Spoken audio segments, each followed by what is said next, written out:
Hi, welcome to Omni's daily vlogs. ఈరోజు నేను ఆలూ పరోటా ఎలా చేయాలో చూపిస్తున్నాను. దీనికోసం ఆనియన్స్ చిన్నగా కట్ చేసుకున్నాను, అలాగే ఆలూని కూడా చిన్న పీసెస్గా కట్ చేసుకున్నాను. కట్ చేసుకొని కొంచెం ఆయిల్ వేసి అందులో ఆవాలు జీలకర్ర వేసిన తర్వాత ఉల్లిపాయలు వేసుకున్నాను. ఉల్లిపాయలు కొంచెం మగ్గిన తర్వాత ఆలూ వేసుకున్నాను. ఆలూ కూడా ఇలా స్మాష్ అయ్యేలాగా మగ్గాలి.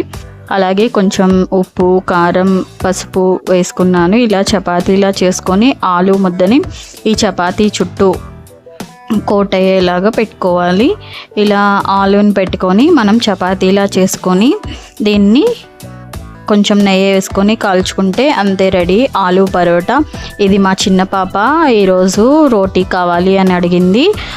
తన కోసం ఈరోజు చేశాను. ఎప్పుడు మనకు నచ్చినయే కాదు, వాళ్ళకు కూడా నచ్చినట్టు చేయాలి అని నేను ఈరోజు ఆలూ పరోటా చేశాను. ఇదిగోండి చేసి మా పిల్లలకి క్యారియర్ పెట్టేసి వాళ్ళని స్కూల్లో డ్రాప్ చేయడానికి వెళ్ళాను.